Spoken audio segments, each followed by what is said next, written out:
Okay, Prakash Reddy గారు sir చూసుకుంటూ 8 రూపాయలు అయిపోయింది దగ్గరగా. 3 రూపాయలతో మొదలుపెట్టి ఒకటేసారి 8 రూపాయలు రోజు పెంచుతూనే ఉన్నారు. పెద్దలందరికీ నమస్కారం. మీరు గవర్నమెంట్ మీరు ఒక రెఫరెన్స్ చెప్పినారు, కేంద్ర ప్రభుత్వం ధరలు పెరిగినప్పుడు 10 రూపాయలు ఎక్సైజ్ డ్యూటీ తగ్గించింది అని. అది కరెక్ట్. 10 రూపాయలు ఎక్సైజ్ డ్యూటీ ఆ రోజు 10 రూపాయలు తప్పదు. అది అంటే ఆయిల్ కంపెనీస్ మీద బర్డెన్ కోసం తగ్గించింది. దాని తర్వాత మీరు ఇక్కడ ఆయిల్ కంపెనీస్ లాస్ట్ 3 years గా ప్రాఫిట్స్ కూడా ఉంది. అండర్ రికవరీస్ ఇప్పుడు అవుతున్నాయి 2 నెలలు, కానీ లాస్ట్ 3 years ధరలు తక్కువ ఉండడం వల్ల హెచ్పిసిఎల్ బీపీసీఎల్ మొన్న క్వార్టర్ లో కూడా ఫుల్ లాభం. ఐఓసి ఇండియన్ ఆయిల్ కంపెనీ భరిస్తే ఏమవుతుంది? ఒక 6 నెలలు 4 సంవత్సరాలు లాభాలు పొందినప్పుడు నష్టాలు వస్తే ఏమైతుంది? ఇప్పుడు ఒక 3 నెలలు నేను ఇప్పుడు అవన్నీ government of India company sir. Government of ఏమంటే మన మీ కంపెనీ కాదు, నా కంపెనీ కాదు కాబట్టి అది ఒక అంశం. అది దానికి కూడా లెక్క చెప్తా. దానికి కూడా లెక్క చెప్పా. ముందు ఒకటి చెప్తా, అంటే ఆర్బీఐ గవర్నర్ మధ్యలో విదేశాలకు పోయినప్పుడు అక్కడనే విదేశాల్లో ఒక మీటింగ్ లో చెప్పాడు, 10 రూపీస్ తప్పనిసరిగా పెంచాల్సిందే అని చెప్పినాను. మనం రూపాయి పెంచినా, 10 రూపాయలు పెంచినా, 3 రూపాయలు పెంచినా 10 రూపీస్ పెంచాల్సిందే ఆయిల్ కంపెనీస్ ని వాళ్ళ యొక్క నష్టాల్లోకి పోకుండా ఆపడం కోసం అనేటువంటి పదాన్ని విదేశీ గడ్డ మీద వాడినాడు ఆయన. సో ఆ కోణంలో పెట్రోల్ డీజిల్ కాదు కదా, ఇది అన్నిటికీ పరిమితం అవుతుంది. మళ్ళీ బ్యాంకు లోన్లు పెరుగుతాయి, రేట్ ఆఫ్ సార్ మీరు అన్నదా సార్ భరత్ గారు, మీరు అన్నదాన్ని కాంటాక్ట్ చేసే ముందు నేను ఒక ఈ పాయింట్ చెప్తున్నా. అన్నారు కాబట్టి 10 రూపాయల దాకా పెరగడం అనేది అనివార్యమైన పరిస్థితి పెరుగుతుంది. సరే 10 రూపాయలు పెరిగి దేశం అంతా కేంద్ర ప్రభుత్వం అంటే ఆయిల్ కంపెనీస్ 10 రూపాయలు పెంచితే 3.5 రూపాయలు తెలంగాణ రాష్ట్రం అదనంగా పెంచుతుంది. 13 రూపాయలు అవుతుంది. ఇది లెక్క పెట్టుకోండి. దేశంలో అన్నిటికంటే హైయెస్ట్ వ్యాట్ ఉన్నటువంటి రాష్ట్రం ఇది. మొత్తం కేంద్రంలో నాకు తెలిసి ఈ రోజున 12 రూపాయలు ఉన్నట్టుంది. అన్ని సెస్సులన్నీ కలిపి, అది విద్యా సెస్ ఉంది, రోడ్ సెస్ ఉంది, దాని తర్వాత స్వచ్ఛ భారత్ సెస్ ఉంది, అన్ని సెస్సులు కలిపి నాకు తెలిసి 9.5 10 రూపాయలు ఉంది, 2 రూపాయలు ట్యాక్స్ ఏదో ఉన్నట్టుంది. మొత్తం ఫైనల్ గా ఇంతే పిక్చర్. అయితే మీరు అన్నారు ఒక పదం అన్నారు, అంతకంటే ఎక్కువైతే లేదు. సో కేంద్ర ప్రభుత్వం 0 వేసుకుంది పెట్రోల్ మీద, డీజిల్ మీద. పెట్రోల్ మీద 2 రూపాయలు 3 రూపాయలు ఎక్సైజ్ డ్యూటీ ఉంది. అయితే మీరు ఒక మాట అన్నారు, పెరిగితే అన్ని పెరుగుతాయని. నేను ఒక లాజిక్ మీకు చెప్పదలుచుకున్నా సార్. లాజికల్ గా చెప్పదలుచుకున్నా సార్. 2014లో చక్కెర 44 రూపాయలు ఉండేది సార్, మన్మోహన్ సింగ్ గారి ప్రభుత్వంలో 44 రూపాయలు ఉండేది. పెట్రోల్ పెరిగింది అంటున్నాం కదా. ఈ రోజు మీరు ఏ మార్కెట్ కన్నా పండి 41 రూపాయలకు చక్కెర ఉంది. ఇప్పుడు 41 రూపాయలకు చక్కెర ఉంది. కందిపప్పు 120 రూపాయల నుంచి 180 రూపాయల దాకా పోయింది. ఈ రోజున 110 రూపాయలకు దొరుకుతుంది. ఏ సూపర్ మార్కెట్ పోతే కిరాణా కొట్టు, చిన్న కొట్ల గురించి మాట్లాడతలే. పెసరపప్పు మీరు అన్నట్టు బియ్యం 25 రూపాయలు ఉండే 60 రూపాయలు అయింది సార్.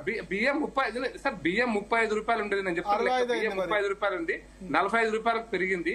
దానికి కారణాలు ఏంటంటే రైతులు పండించేటువంటి 1300 ఎంఎస్పీ నుంచి ఈరోజు 2420 రూపాయల దాకా ఎంఎస్పీ పెరిగింది. అంటే ఆల్మోస్ట్ 80% ఎంఎస్పీ పెరిగి 70% దాకా పెరిగిన నేపథ్యంలో ఆ మాత్రం బియ్యం పెరగాల్సిందే, పెరగక తప్పదు. అయితే మీరు అన్నట్టు ఇన్ఫ్లేషన్ అన్నారు చూసారా, ఫుడ్ ఇన్ఫ్లేషన్ 2% 3% పెరగకపోతే రైతులు నష్టపోతారు సార్. మీరు పుల్లారావు గారు తెలుసు, షుగర్ కేన్ రైతులు ఇప్పుడు మితరాలు కనుక లేకపోయి ఉంటే షుగర్ కేన్ రైతులు ఆత్మహత్యలు చేసుకున్నారు.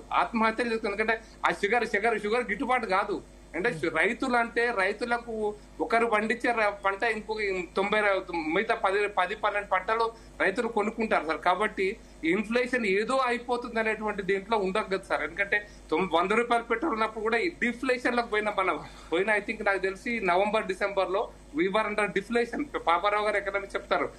డిఫ్లేషన్ పోవడం వల్ల రైతులు కూడా నష్టపోతారు సార్. రైతులు ఎక్కువ అంటే 40-50% మంది వ్యవసాయం మీద ఆధారపడ్డ వాళ్ళ ధరలు తగ్గితే దేశానికి లాభమా నష్టమా? అది ఉద్యోగస్తుల జీతాలు పెరుగుతాయి,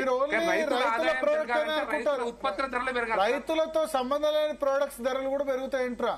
అయితే ఫైనల్ ఒకటే మాట చెప్తాను సార్. ఈ మధ్య గ్యాస్ రేటు 1000 రూపాయలు పెరగంగానే అందరూ ఇడ్లీ రేటు 10 రూపాయలు, దోశ రేటు 10 రూపాయలు, ఏదైతే మైసూర్ బజ్జీ రేటు 10 రూపాయలు అందరూ పెంచేశారు. ఈ మధ్యలో మీరు చూసింటారు, అబ్జర్వ్ చేసి ఉంటారు. చాలా రోడ్డు మీద బండి దగ్గర నుంచి తాజ్మహల్ హోటల్ దాకా పెంచారు. అన్ని తాజ్మహల్ హోటల్ పెద్ద మరాఠీ హోటల్ దాకా పెంచారు.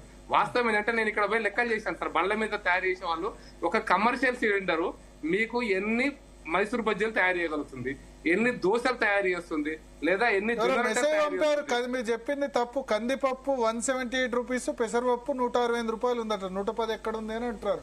ఎప్పుడు లైవ్ లో చూస్తున్న వాళ్ళు నాకు మెసేజ్ పంపారు. తప్పు సార్. నేను 120 రూపాయలకు నేను ఒక 50 టన్నులు పంపగలను. కొనట్లేదు, మా ఆవిడే చూస్తుంది కందిపప్పు పెసరపప్పు. నాకు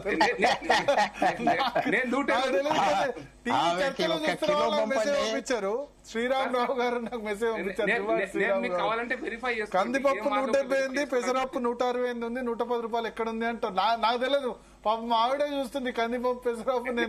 నేను చేయక 5-6 సంవత్సరాలు అయి ఉంటది ఇవన్నీ.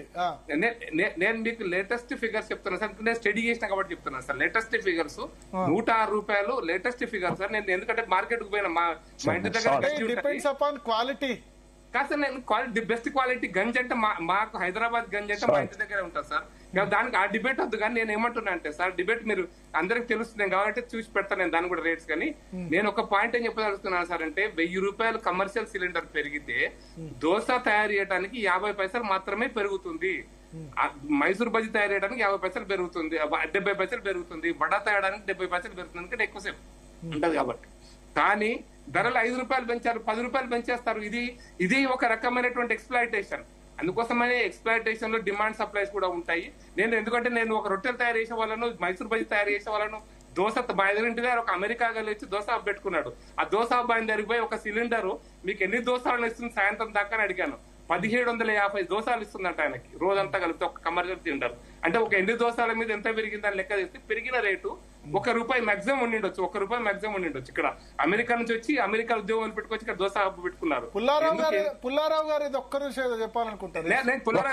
ఒకే పాయింట్ ప్రకాష్ రెడ్డి గారు, ఒకే సెంటెన్స్. మీకు ఆర్బీఐ 20 రూపాయల నోట్లు ప్రింట్ చేస్తుందా, 10 రూపాయల నోట్లు ప్రింట్ చేస్తుందా, రూపాయి నోట్లు ప్రింట్ చేస్తుందా? 1 సెంట్ కాయిన్ అమెరికాలోనూ 5 సెంట్ కాయిన్స్ ప్రింట్ చేస్తున్నారు, అంటే 5 పైసలు. ఇక్కడ ఆప్ చేశారు. ఇది పార్షియల్ రీజన్ ఇన్ఫ్లేషన్ కి. మేము చెప్పాలా ఆర్బీఐ గవర్నర్ కి ఉత్తరాలు రాసాం. వాడు ఎకానమిస్ట్ కాదు కదా, ఐఏఎస్ వస్తారు. మక్క ఫైనాన్స్ మినిస్టర్ లో చేసి ఇక్కడికి వచ్చారు. చెప్పండి మీరు, ₹1 నోట్ దొరుకుతుందా మీకు? దొరకదు. ₹2 నోట్, 20 రూపాయలు మీరు ఎందుకు తీశారు? ఇది మానిటైజ్ చేస్తారా ఎకానమీ?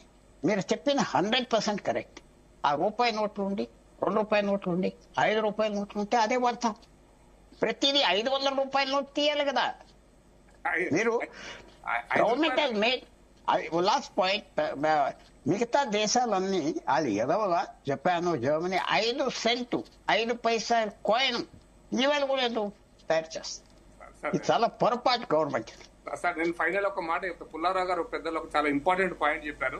నేను ప్రభుత్వం యొక్క అంతర్గత వ్యవహారం కావచ్చు, కానీ చాలా స్పష్టంగా చెప్తున్నాను. మీరు అన్నారు ఇన్ఫ్రాస్ట్రక్చర్ మీద చైనా పెట్టినటువంటి పెట్టుబడుల వల్ల ఆ దేశం ఈరోజు ఇబ్బందులలో ఉందన్నట్టుగా, మన దేశంలో కూడా ఈ రోజు నేషనల్ హైవేస్ మీద పెట్టినటువంటి పెట్టుబడి ఆ ఇన్ఫ్రాస్ట్రక్చర్ ను మెయింటైన్ చేయడానికి సంవత్సరానికి ₹125,000 కోట్ల ఖర్చు అవుతున్నాయి సార్. ఇది మనం అర్థం చేసుకున్నప్పుడు ఇట్ ఇస్ హ్యూజ్ మనీ. అది మెయింటైన్ చేయడానికి ఎవరికి ఇవ్వాలా?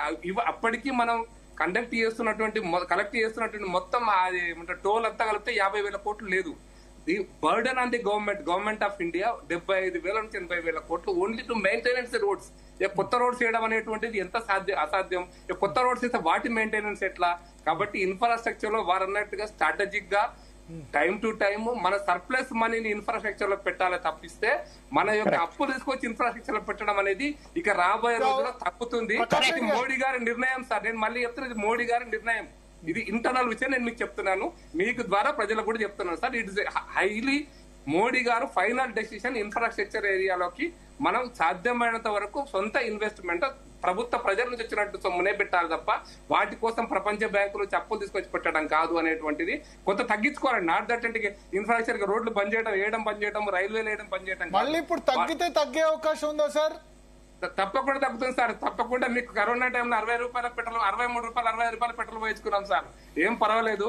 దేశ ఆర్థిక వ్యవస్థ, ఎందుకంటే మీకు ఒక విషయం సార్, తగ్గితే తగ్గుతుందా, పెరిగితే పెరుగుతుందా అంటే నేను అన్ని రేట్లు తగ్గుతున్నాయి, అన్ని రేట్లు పెరుగుతున్నట్టుగానే మనం కొంత ఇన్ఫ్లేషన్, మీరు ఫుడ్ ఇన్ఫ్లేషన్ అన్నారు కాబట్టి చెప్తున్నాను, ఫుడ్ ఇన్ఫ్లేషన్ పెరుగుతున్నటువంటి మిగతా అవసరాల దృష్ట్యా పెరగాలి సార్. కనీసం 2 అది ఆర్బీఐ ప్రిస్క్రైబ్ లిమిట్స్ లో ఉండాలి. 3 to 4% ఉంటే ఏం కాదు, 8%, 2 to 3% సార్. పెరగకపోతే రైతు స్కూల్ ఫీజు కడతాడు, రైతు చెప్పులు కొనుక్కుంటాడు, 4 to 8% దాటితే సమస్య ఇప్పుడు ఆల్రెడీ. అందుకోసం రైతు పండించేటువంటి పాపారావు గారు ఒక్క నిమిషం, పాపారావు గారు ఏదో చెప్పాలనుకుంటున్నారు.